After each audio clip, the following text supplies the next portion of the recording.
मुझे 2017 के पहले की भी सरकारों के कार्यप्रणाली याद आती है। 2017 के पहले एक दौर था, उस समय ये हर बेटी, हर बहन और हर माता की जबान पर एक नारा गूंजता था कि देख सपाई बिटिया घबराई। यानी जिन गुंडों को देख करके बिटिया घबरा जाती थी, यह नारा उस दौर के, उस गवर्नेंस के मॉडल का नाम है जिसमें बेटी की सुरक्षा पे संकट था, जहां पे उनका कोई सम्मान नहीं रह गया था। और स्वावलंबन की बात ही कहां, जब सुरक्षा नहीं, सम्मान नहीं, तो स्वावलंबन कहां से? न कोई इंटीग्रेटेड हेल्पलाइन थी, न कोई कमांड सेंटर था, न सीसीटीवी का नेटवर्क था, न महिला बीट सिस्टम था, न महिला हेल्प डेस्क।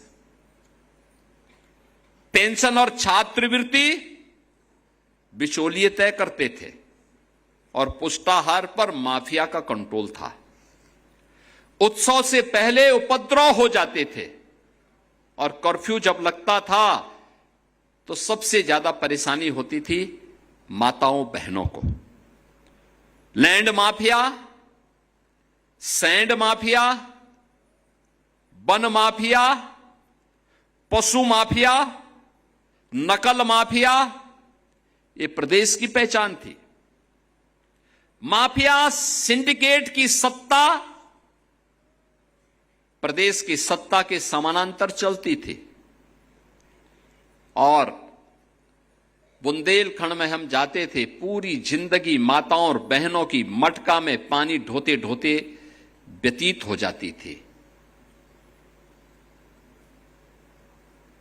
गरीब परिवारों के घर में शौचालय नहीं थे।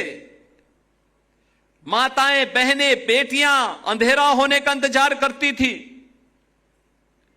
उस दौर की बेटी के सामने सुरक्षा नहीं थी।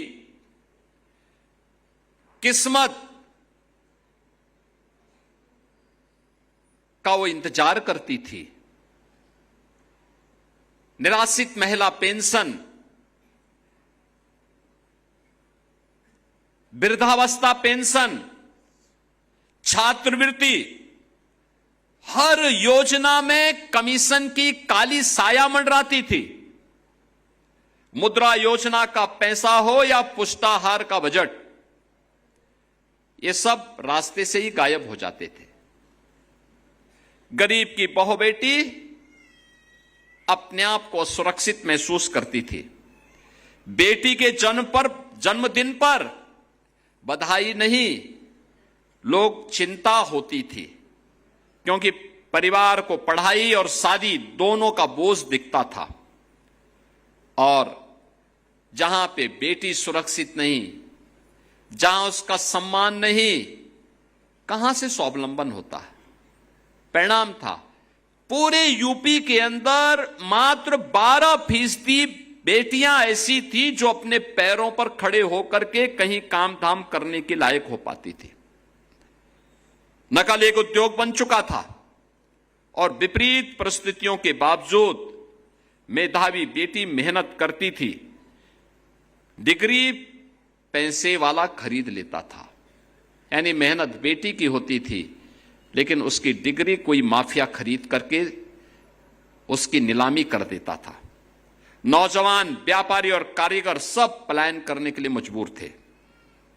बेटी सिर्फ बस पकड़ने से नहीं, सपना देखने से डरती थी।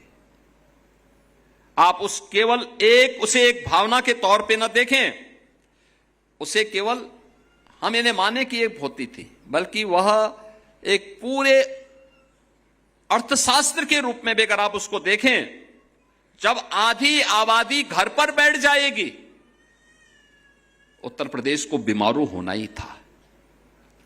यही तो होता था यूपी में, यही तो पहचान का संकट था। आधी आबादी को न सुरक्षा थी, न सम्मान था, न स्वावलंबन था।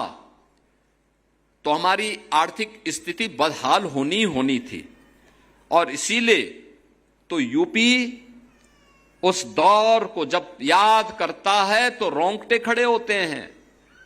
कहीं दंगे, कहीं कर्फ्यू,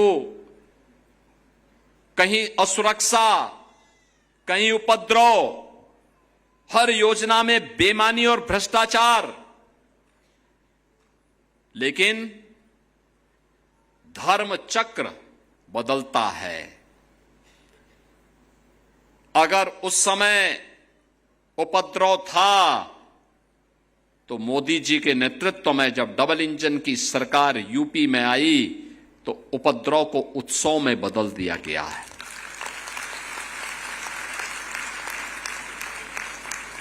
कर्फ्यू और दंगा से मुक्त करके यूपी को चंगा बना दिया गया है।